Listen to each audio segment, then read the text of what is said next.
Hi, collective. Happy Friday. Namaste. Happy Friday. I love Fridays. Anyway, okay, so.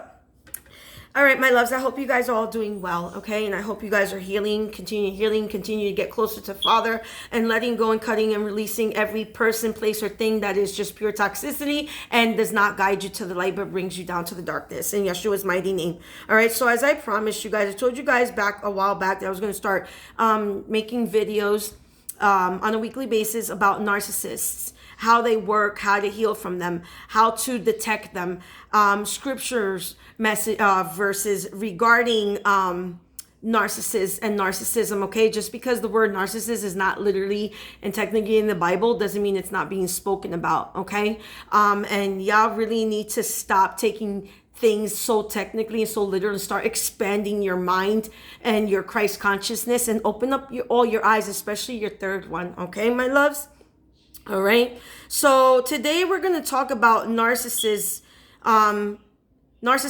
if it's a demonic stronghold, and it most definitely absolutely is. And the way I'm going to prove it to you is that we're going to compare the characteristics of a narcissist against the enemy, Satan, the devil. Okay, all right, so if you are uncertain, okay, and you think that maybe the person's got a problem, maybe they're traumatized, maybe they're just here, whatever. No, let's get deep into it, all right? So if you guys want to grab a pen and paper, come back and let's check out these characteristics, okay?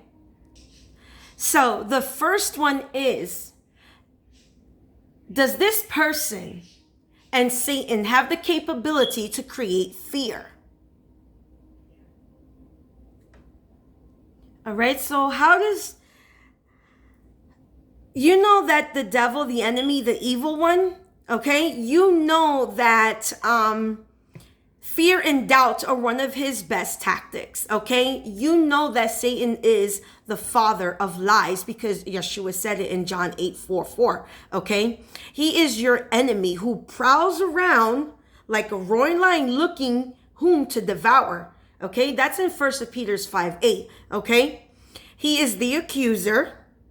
Okay, he accuses us day in, day out, nonstop to Father. Like I'm not kidding. You can look at the enemy as Karen. Okay, the enemy is your spiritual Karen. Okay, that goes to and complains to the higher ups authorities about every little thing you do. If you sneeze wrong, oh my God, did you see how she sneezed?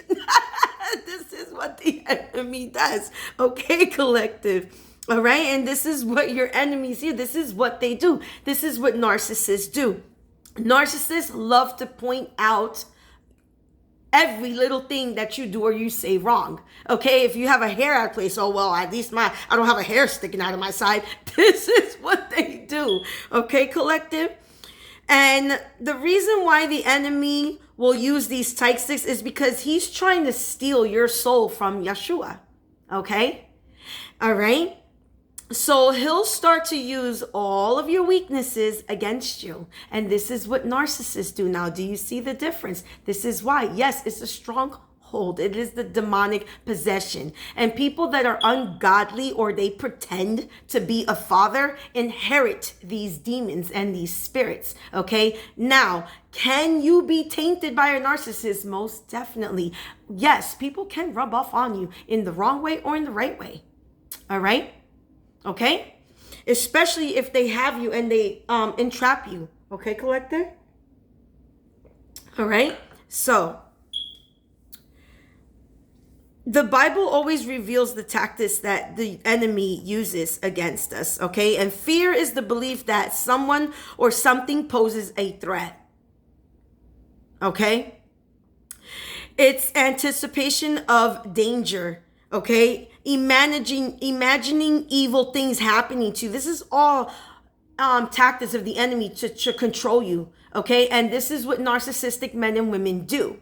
Okay, narcissistic people will throw subliminal messages to you. They can create situations where, like, they'll say something like, oh well, do you see this? It looks like somebody was trying to break into the house. And all of a sudden you're with that thought and you're like, wait a minute. You start imagining things. You start hearing people trying to come in or seeing people scoping around, or you'll feel like, oh, somebody's trying to open my door.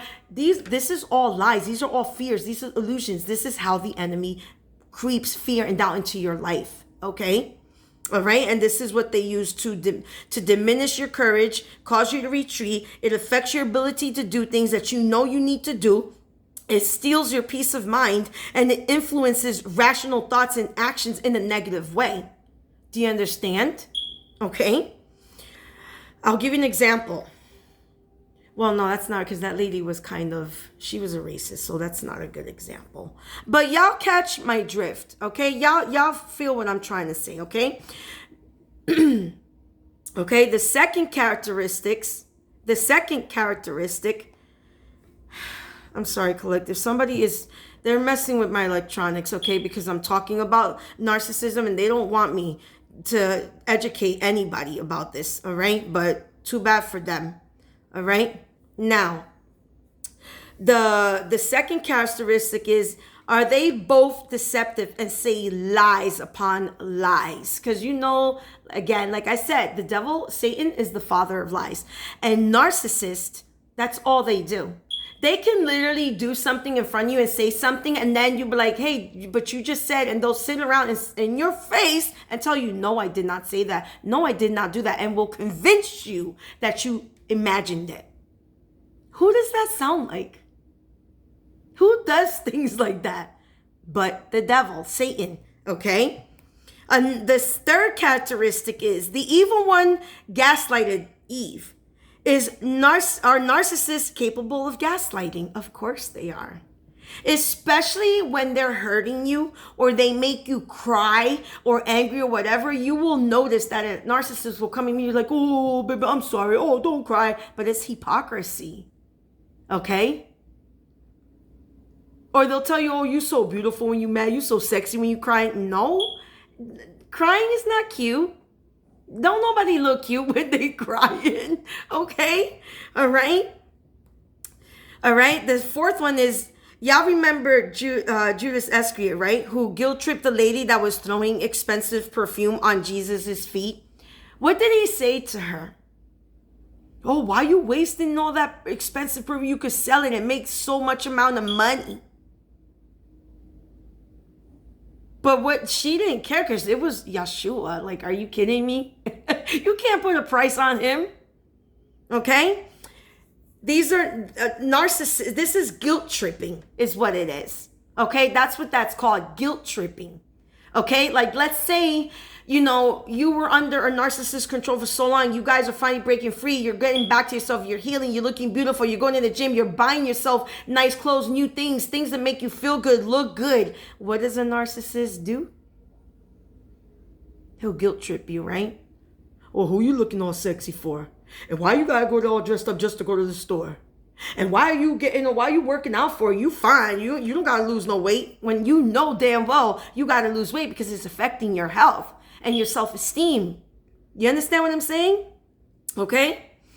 Number 5, the narcissist that you knew and who delivered in I'm sorry.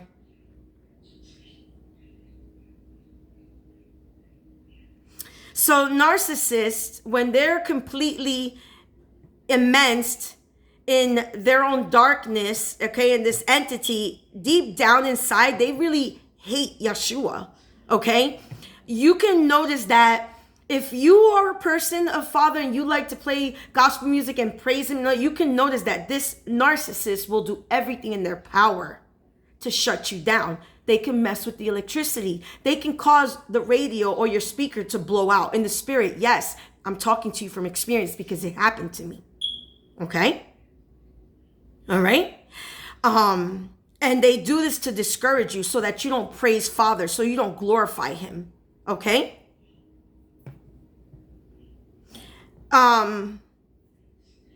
They'll use Father's name in vain. Like they'll say GD, like, God, what? And I hate when people do that. Or they'll say Jesus, instead of, as a curse word, All right. And they definitely don't ever show the love of Father. Like, they don't talk to other people about the word. They don't preach. They don't pray with you. They don't want to read the word. Whenever you talk about Father, they try to cut you off. You know what I'm saying? So be very wise and don't share visions or things that Father is sharing with you with narcissists. Okay. Because they will do everything in their power. Because remember, they're being controlled by the devil and these entities to shut you up, to discredit you, or to make you feel like, no, that's the devil talking to you, not Father. Yes, okay?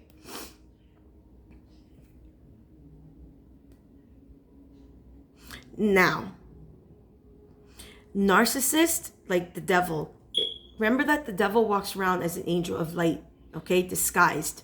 All right, so a lot of people don't realize that they could have been dealing with narcissists for 10, 15 years. You could be married to a narcissist for 30 years and don't know you're dealing with a narcissist, okay? Until the day that something happens to the point where this person gets triggered and this demon gets all worked up. You understand? All right?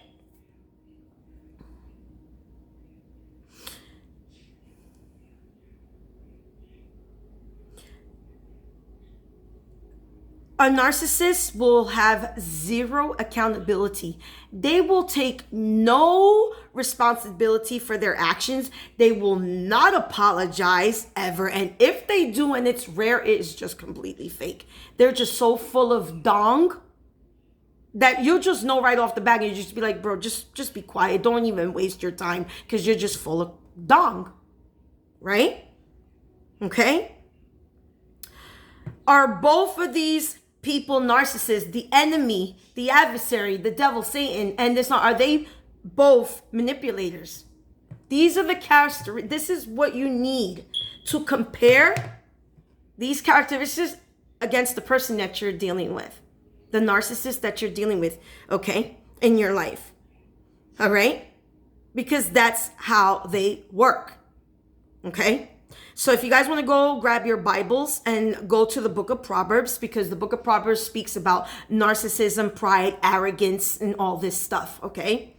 Like I said, it doesn't directly mention the word narcissist or narcissism, but it is explored through the scriptures, okay? And it's addressed as related behaviors, like I said, such as pride, selfishness, arrogance, a lack of love for others. Okay, narcissists also are very, very good pretenders of being nice. The fake nice guy, the fake nice girl. Okay, so that people can't detect the narcissism in them. But like I said, if you trigger them, I want you guys to pay attention to these people that you're dealing with, these narcissists in your life. Now, if you're around other people and you try to address or bring up the issues that these narcissists bring, you have to watch their facial expression, their body language. Some of these people, you will literally see their facial expression and they get pissed and red, trying to hold their anger in, because they just want to grab you literally by the neck. This is what they're seeing as you're outing them or addressing them in front of others. What they're picturing is that they just want to physically grab you and choke you out until you stop breathing. These are very dangerous people, collective, okay? All right? Pride and arrogance. Oh, I rebuke the enemy in the mighty name of Yeshua. I rebuke you in the mighty name of Yeshua.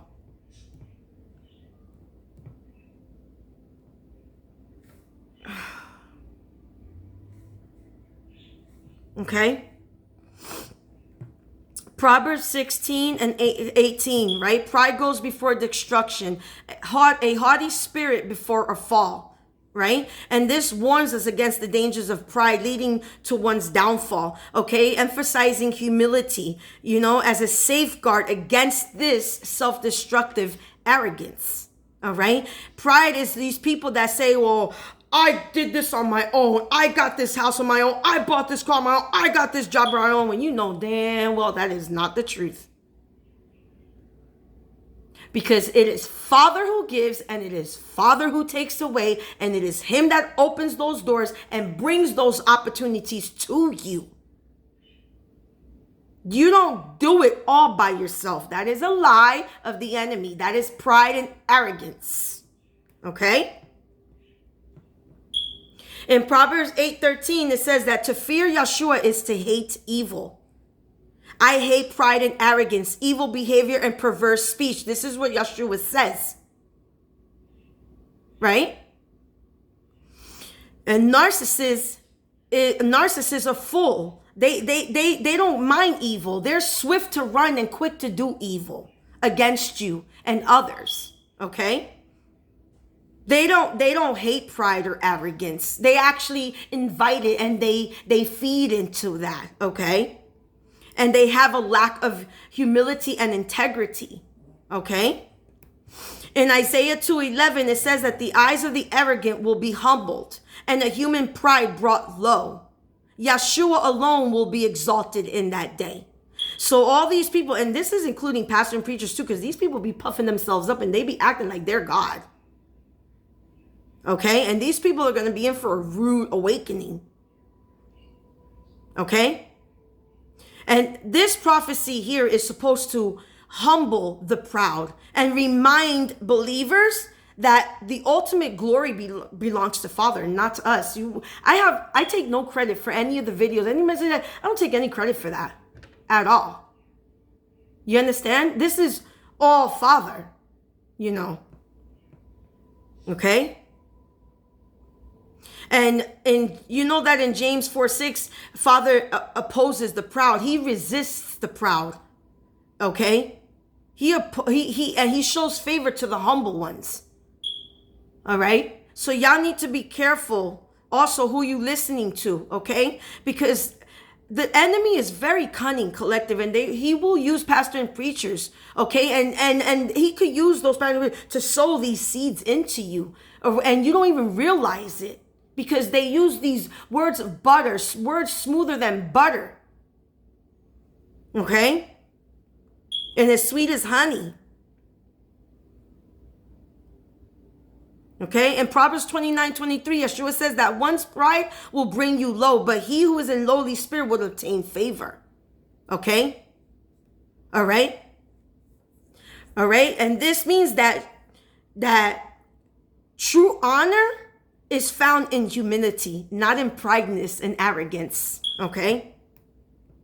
All right, and y'all know the famous 1 Corinthians chapter 13, verses 4-5, right? That love is patient, right? Love is kind. It does not envy. It doesn't boast. So if you're dealing with narcissists and they're envious and they boast, okay, and they dishonor others, okay, and they self-seek, and they're easily angered, and they keep records of wrongdoing, this is pride and arrogance. This is narcissistic behavior. These are narcissistic traits.